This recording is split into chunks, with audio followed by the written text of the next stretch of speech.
The Corvette has long been the crown jewel of Chevrolet. At GM, every time we take on the task of designing a new Corvette, it must build on its storied history and push towards the future. This car, the all-new 2020 Corvette, is one that changes everything. Ladies and gentlemen, the all-new 2020 mid-engine Corvette. The design challenges for this Corvette were unique. Everything had to be changed. Our mission was to make the finished product not just unmistakably Corvette, but an exotic supercar version of a Corvette. The beating heart of the Corvette, the engine, at 495 horsepower and 470 foot-pounds of torque, making this the most powerful Corvette ever. When the 2020 Corvette Stingray goes on sale in the U.S., it will start at less than $60,000. No Corvette has ever felt so comfortable, nimble, and so completely stable. The 2020 Chevrolet Corvette is going where no Corvette has gone before, and we're all thrilled to ride along.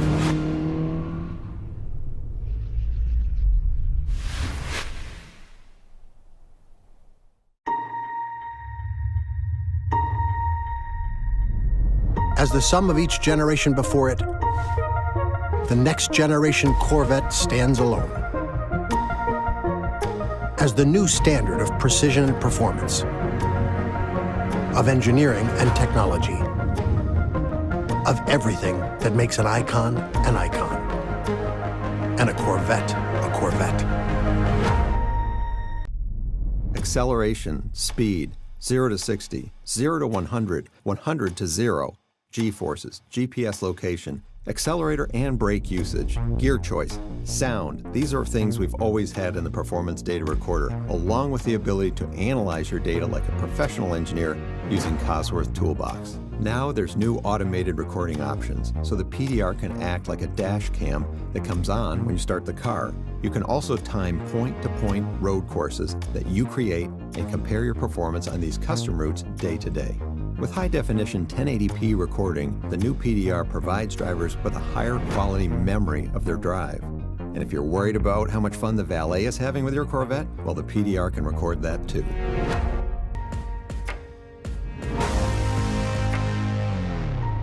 Driver mode, which is what most people are used to as Tour, Sport, Track, and Weather. My mode and Z mode are actually just two additional modes. And we look at different use cases that people would want to optimize the vehicle for. Tour, we look at it as a balanced mode that's good at everything. Sport is a little bit more catered toward the spirited driving. Track is all about the response and how the vehicle handles around maximum cornering, maximum acceleration, and maximum driver feel of the road. Tour, Sport, Track, Weather, they're all preset. What my mode and Z mode will allow you to do is for the driver to configure it themselves. So if they prefer different steering, different suspension, matched together or matched differently, then they can do that in my mode and Z mode. We allow it to key up in my mode so the driver can personalize their vehicles. And then they'll have it turned on every time they turn on the car. The design intent of Z mode is for a single use case. You could set up Z mode for that curvy road that you go on every day on the way to work. Click on Z mode, do your curvy road, and then go back to my mode, and that's your day.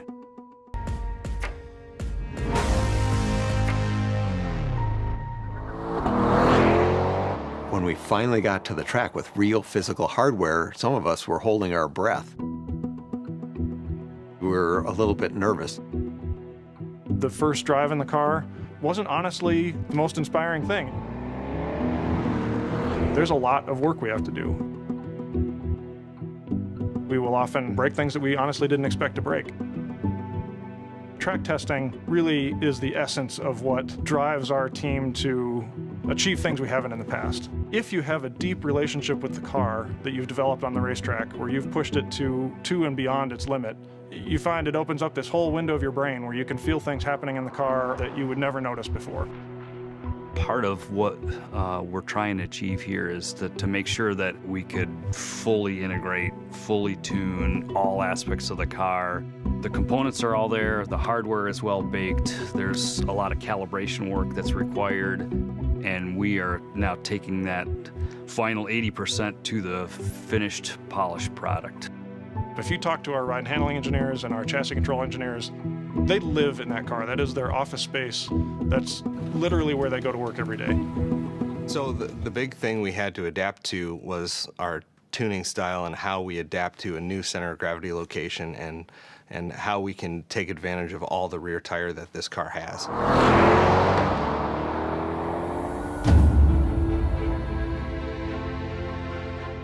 Been on different test tracks and had a chance to slide the car around, drift it a little bit on our vehicle dynamic test area. That was very exciting. I've had a chance to ride along on our durability test where we really punished the car on Belgian blocks and gravel roads and thousands of miles of stuff that a normal Corvette owner would never subject their car to. I've had a chance to be in the car at our cold weather test site on ice and snow where we're challenging the stability systems and chassis controls to deliver great performance. And you think about, it was just a couple years ago, we were looking at some computer renderings on a screen as the initial bones for the car. And here it is, you know, a very compelling three-dimensional machine working at this level. And it was just, it was sort of for me the point that I know we had really completed the mission that we had set out to do.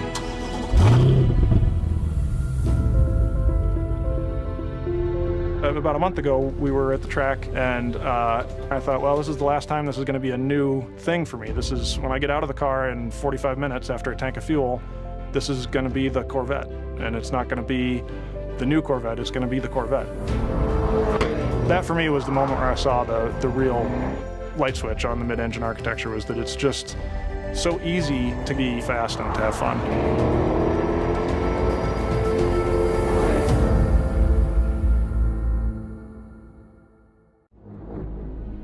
Every Corvette comes with 2 key fobs, and they do everything you'd expect them to do, plus a little bit more.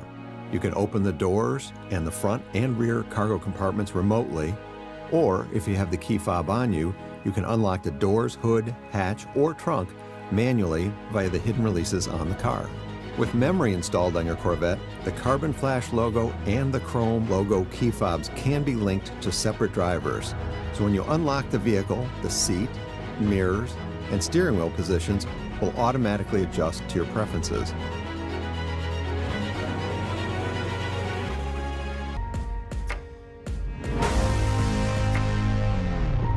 The magnetic ride control is something that's been around for quite a while now. We're now on the 4th generation. This is a semi-active system where you replace all the valving, the ports, and the shock coil with iron particles that you can change the orientation of the particle by applying a current. The most obvious difference is the ability to change the way the car reacts to both driver inputs and road inputs. You know, it can be a very relaxed car. You're not feeling every bump in the road. You go to sport mode, and it moves everything up a notch. The car becomes a little more taut, a little more connected to the road. It's a track day. When you go to track mode, it's got all that additional capability for those type of events too. But the control is there when you want it, and it's gone when you don't. One of our goals when we style a Corvette is a pure, beautiful, sculptural exterior surface. It also wants to have minimal aerodynamic drag. To do that, one of the things we did was to hide the hood, hatch, and door releases. They're all behind other features on the car, giving you that pure sculptural look of this design.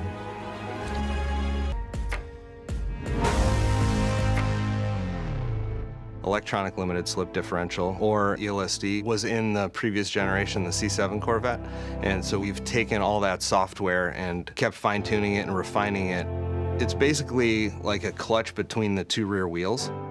So we can open that up and then they can roll independently. So if you're going around a corner and the car is super agile, if you connect it up, the wheels don't want to turn at a different speed, so then the car kind of plows straight forward. We've got this giant bandwidth there to tune and to make the car feel right in all these different conditions.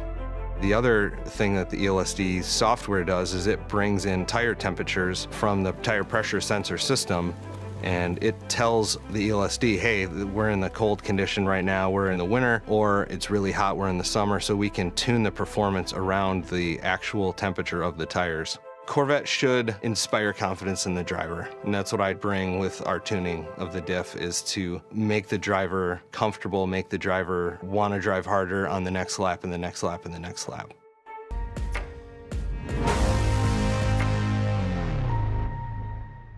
For us, the cars are so fast, the aerodynamics are really a safety issue. It's not like you can just pen any design and then just apply it over the rest of the body.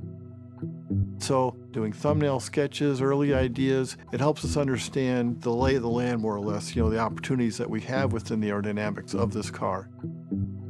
When you look at the new mid-engine Stingray, you can see the effect of aircraft design. Lean, purposeful surface development, and in particular, the aerodynamic aspects. In terms of the three elements that play a part in that. Drag, of course, that's the efficiency of air going over the surface. Cooling, and then downforce, keeping the vehicle stable. Those fundamentals were real important at the beginning. And once you nail those down, then it kind of gets into more of the sculpture of the car. We see the car evolving. And we have this great process where it's part art, so hand sculpting clay, and part digital, math-based design.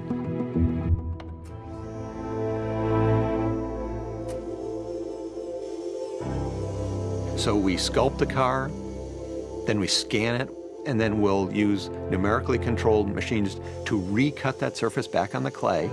You go back to the sculptors, and they go start finessing the car, change the surfaces, make them blend together the way you want. We started at the very front of the car, and at the very center of the front of the car is your highest wind velocity. We don't want a bunch of air under the car, because that creates lift, so we have a bunch of air dams. This next car will have a hybrid rear spoiler that touches down in the middle and then flows air under it on the outboard corners. Developing the aerodynamics, there are things that we do so that we can see the cause and the effect. The Corvette has heat exchangers tucked away behind all of the openings. The air runs down the side of the car, and then we actually pump that air through the engine compartment, and it's evacuated through the rear wheel openings underneath the car and through vents that we have added to the hatch. It doesn't look like there's any fat in the car at all. All the surfaces are pulled as taut as possible over the mechanicals underneath. And that gives the car a real dynamic energy, something that draws people to it visually. Almost everything is new about this car, and of course, for design, we want to leverage that. As we watch the car evolve, we see the themes coming out. We see the car move towards its production shape. We left no stone unturned. We were constantly asking ourselves, could we make something newer, better, more unique? It still had to have the feel and look and maintain the brand Corvette, but we had to do it in a new and unique way. When I come in and see the sculptors and designers and engineers working around the clay model, stepping back, it's like watching a symphony orchestra with the interplay between all the different people to create a unique personality, a character, a soul for a vehicle that people will absolutely resonate with and love.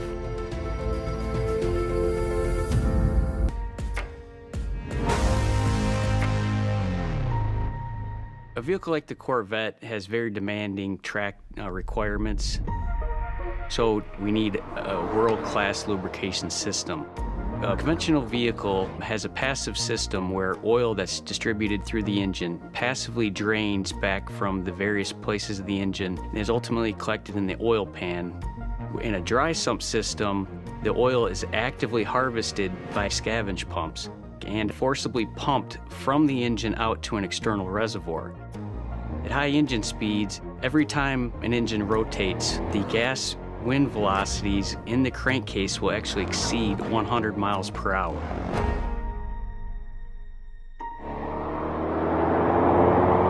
That tornado of wind causes the oil to froth. When you have a dry sump system, it also gives you confidence that you can take the inertial loads that you encounter on a track. The oil sloshing around in turns. or overheaves, and really make sure that you can maintain oil pressure at the critical lubrication points in the engine while you're really working it hard and really working it hot.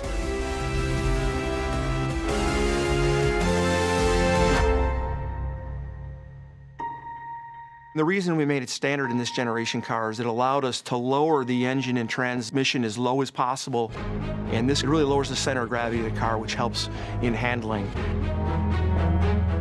That lower position enables us to mount directly to the new DCT transaxle to have direct alignment for us to take the energy from the engine and transmit it directly through the transmission into the rear axle. Corvette never disappoints. All your worries go away with one strike of the accelerator pedal.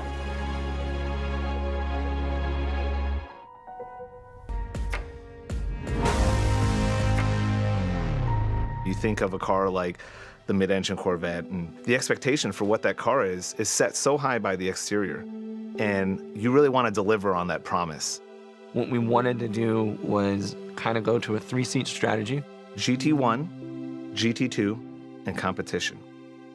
With the GT1 seat, that gives you your perfect everyday kind of driving seating position, comfortable bolsters. The new entry that we have for this one is the GT2. The GT2 seat is really an exciting seat. It's a Napa leather. It has the most color blocking opportunities. It's a really beautiful formed seat. The other side effect of that is it allowed us to really dial up the competition seat. So we brought in a new material. It does a couple of things. One, it holds you in, and then the other side of it is it eliminates a little bit more leather because every ounce counts on this vehicle, especially when you're tracking it. When we started designing the interior, we wanted to make sure that it felt uniquely Corvette, but it feels like no Corvette you've ever been in before.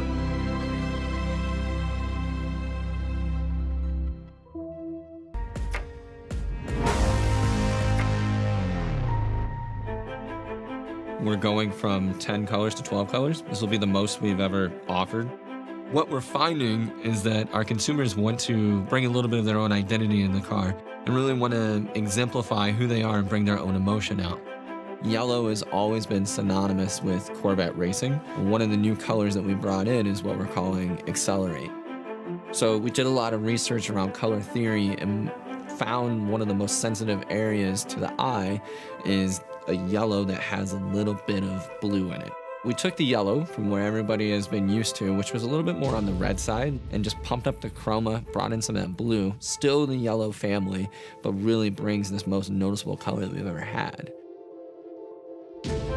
Our most iconic color is torch red.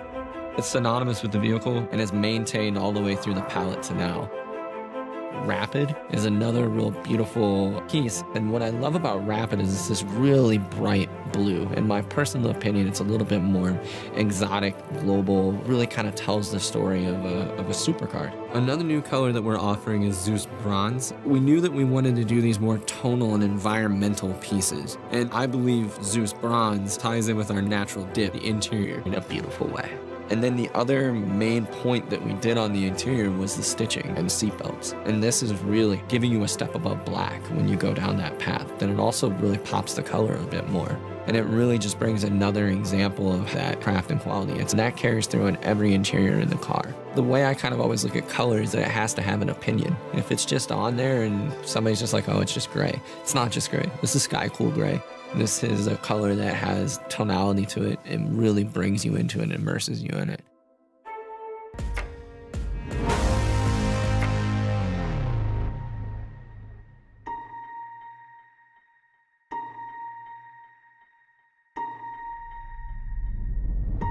You think of a car like the mid-engine Corvette and performance cars in general, the expectation for what that car is set so high by the exterior. And as the interior design team, you really want to deliver on that promise. We wanted to take the interior kind of the next step beyond what we've done before. This time now you're literally sitting in that cockpit. The controls are wrapping around you in all directions. So I think this car takes that to the next level. It really surrounds you.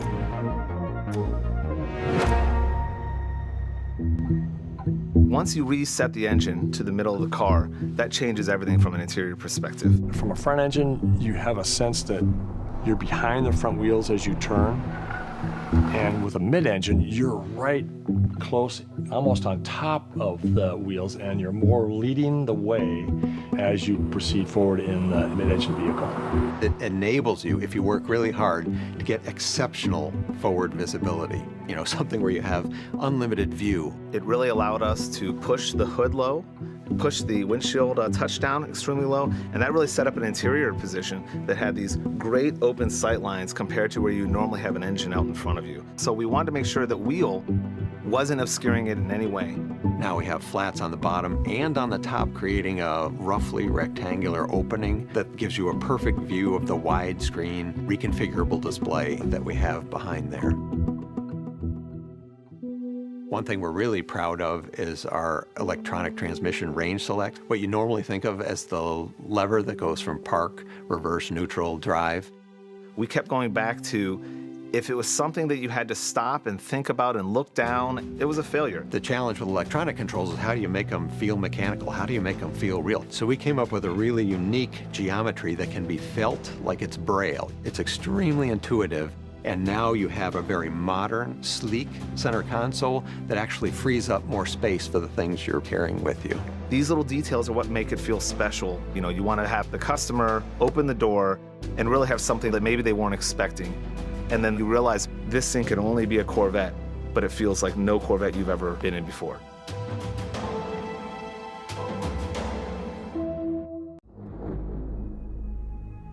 On the steering wheel, you will see a Z button. This activates Z mode, which comes from the factory programmed as a more aggressive performance-oriented driver setting. You can think of it as going somewhere between sport and track. It can also be customized to a more personal preference. The complexity of driving and performance variables that can be recalled easily with the push of a button is astounding. Every aspect of the vehicle's track performance that you can adjust, from steering feel to throttle control, you name it, is right there, literally, at your fingertips. Drivers can now raise the front of their Corvette almost 2 inches in less than 3 seconds with the available front lift. This allows you to clear low obstacles such as speed bumps or steep driveways with the help of a 2-position hydraulic lifter. While it can be manually activated, it can also be programmed to remember the GPS locations of up to 1,000 obstacles throughout your commute, so that you don't, for example, have to remember to activate it every time you arrive home to a steep driveway.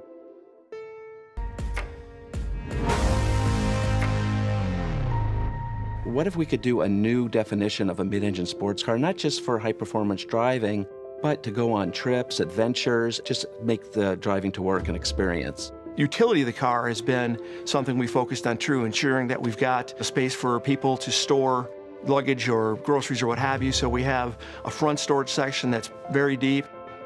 We've got a trunk in the rear that not only accommodates 2 bags of golf clubs, but also stows the removable roof panel. So for 2 people, they can really have plenty of room that they can go on road trips, a car they can take vacations, and that's really what Corvette is about. They've got the high performance aspect, or it can be a great GT car where you can get in it and go on trips and not have to worry about not having enough luggage and cargo to get where you're going.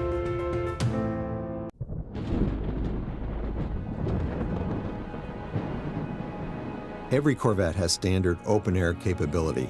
On the coupe, one person can easily remove the roof panel with the release of 3 latches. It's light and easy to handle and can be stored in the hatch cargo area. In addition to the standard body color removable roof, as an option you can get either a transparent roof panel or a carbon fiber panel with visible weave and body color side rails.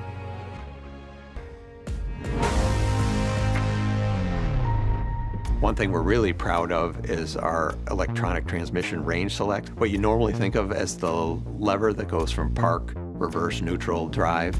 We wanted to come up with a design that really was fundamentally intuitive to use. So we've got 2 toggles that you're going to interact with the most, your reverse and your drive. Both are pull toggles, and they're almost mirrored versions of each other. The challenge with electronic controls is how do you make them feel mechanical? How do you make them feel real? So we came up with a really unique geometry that can be felt like it's Braille. Once you get used to it, which doesn't take very long, it's extremely intuitive.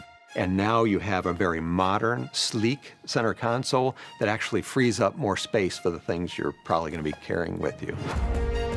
The electronic shifter was also really important for us in the sense that making sure that it had movement to it. It wasn't just a simple button. We wanted to make sure it didn't feel like anything else in the rest of the car. It shouldn't feel like a window switch. It shouldn't feel like a button on your volume there. It should be its own special control the same way a regular shifter is on another car. For us, this was that push to do something new and unique and something that would be completely unexpected, yet again feel uniquely Corvette. The dual-clutch transmission offers something a conventional manual transmission can't offer: a continuous transmission of torque and power to the wheel. This offers ultra-fast and precise shifts that happen in less than 100 milliseconds, and uninterrupted acceleration. A unique feature of this transmission can actually keep 100% of the torque applied during the shift. This transmission is lightning quick.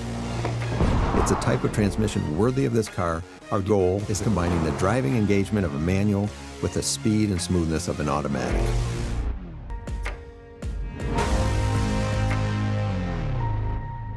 We've had customers asking us for a long time for a DCT. The DCT stands for dual clutch transmission.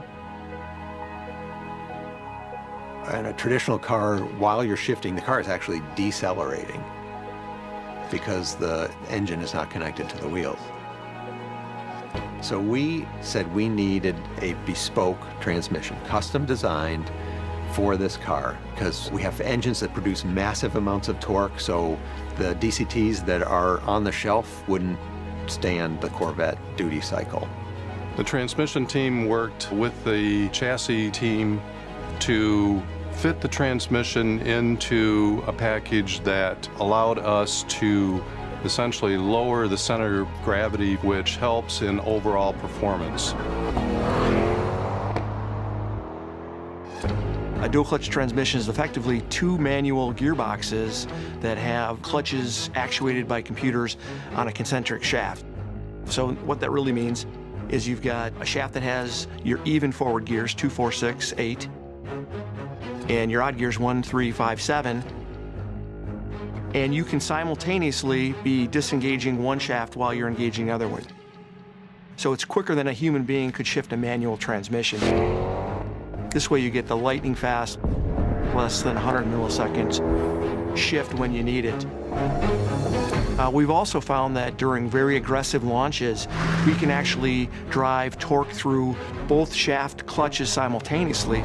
So you'll be on an upshift, engaging third gear, but still driving torque through second as you're engaging third. This actually improves the 0 to 60 performance of the car beyond what you could achieve in a manual transmission.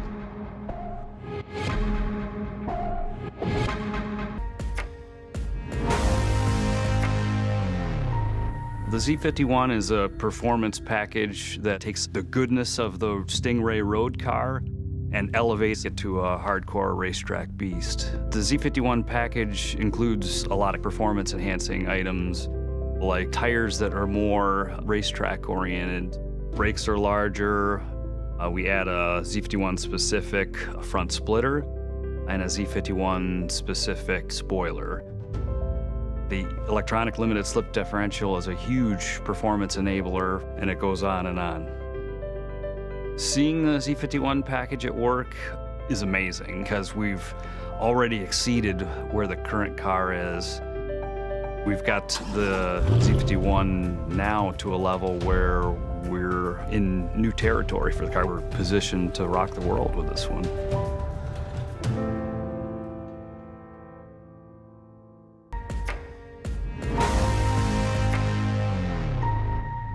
When I was about 10, a neighbor of ours had a '67 Corvette, and to me it looked like a spaceship.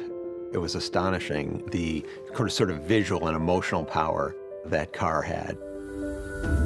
Growing up, I really was a fan of the concept cars, like the Aerovette and the Corvette Indy, and in my mind, that was the obvious vision of where the Corvette needs to go to take it to the next level. The idea of a mid-engine Corvette goes all the way back to the early '60s. Zora Arkus Duntov, he basically put Corvette on the map. He was mainly focused on absolute performance, nothing else. He lived at a time when the elite race classes were changing, shifting from front-engine cars to engines placed behind the driver. You think of the history, the people, the mystique of the car. We're reaching back to the past, to these other automotive legends that started this journey. We're simply taking the baton and taking it across the finish line.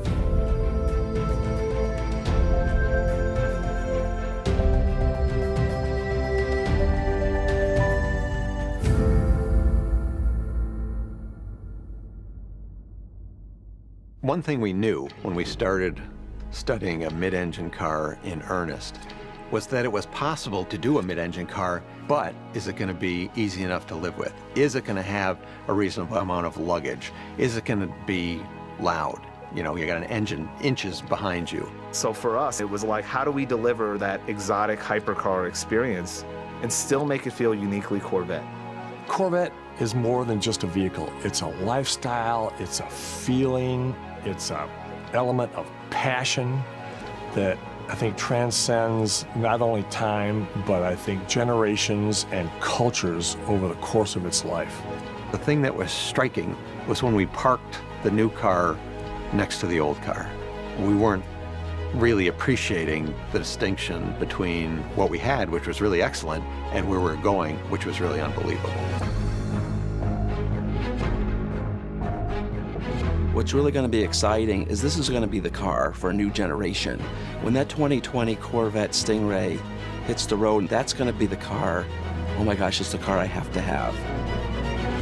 When the cars get out on the street and you see them in the real world, it's going to be like the reaction I had when I was about 10, where people will look at it and they just will not believe what they're seeing.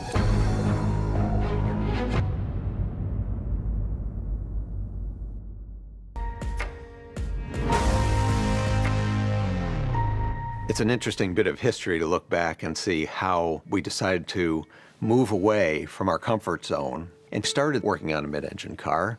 I think a lot of the leadership thought we want to go to mid-engine because it's cool, you know, because the most exotic sports cars in the world were mid-engine, but actually we were doing it because we felt like we were reaching the limit of our performance capability in the architectures that we had, and so we had to do something to move that forward. We put together the compelling arguments why it would make sense to at least study. We ended up presenting to a lot of top leadership to get a critical mass of them on board to say, you know what, these guys might be onto something. When I first heard that they were gonna make the new Corvette mid-engine, really it was a game changer. The easiest way to describe it in a single word would be frightening. It's a daunting responsibility. We've had such success, and here we are making this fundamental shift in the car that if we don't do right, we potentially do something terrible to this great legacy of a brand. We're bordering on 70 years of this vehicle. So you have this lineage to it that you have to maintain, but you also have to be willing to grow and take it further. From a design standpoint, the vehicle had to be incredibly beautiful, and at the end of the day, when you step back and look at it, it has to say Corvette. Everything's backwards on a mid-engine car. You can't move one thing in the inside of the car without affecting a whole bunch of other things. When you put the engine in the back, you actually want to think about moving stuff forward. So to get the right amount of weight on the front, you actually have to move those front wheels rearward. From the driver's perspective, having less weight on the front wheels means you need less boost in the steering, which means more tactile feedback, so more direct steering. You're not sitting out in the periphery and the car rotates about a point distant from you. The car is rotating about you, and that's a very different driving experience. With the mid-engine attributes, you'd have the rear weight bias from the engine for better acceleration, performance, and track times, as well as the low forward cowl for excellent visibility, and the lighter front, which really makes the car fun to drive. That helps for driver confidence. It helps to get the car around the track safer and faster. Corvette prides itself on being a very light, very stiff vehicle And we, from the beginning, said we want to take the Corvette formula and apply all that goodness to a mid-engine architecture. We didn't want to fall into the trap where the car gets hard to drive. And that's been the problem we've been working to solve for the last 14 years. What we've developed is a car that really delivers that sort of balance between delivering a modern sports car driving experience and yet delivers the comfort, isolation, and the ability to drive the car on almost any road in any weather. When we finally got to the track, I just burst out laughing because it was like, oh my God, that's what we wanted. You come into corner, you hard brake, you whip the wheel around, it turns on a dime, and then you can get right on the gas, and it's just so easy to drive.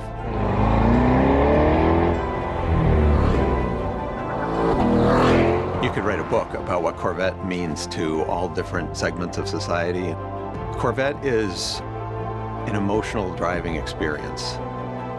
No matter who you are in life, when you get into a Corvette, you're a superhero.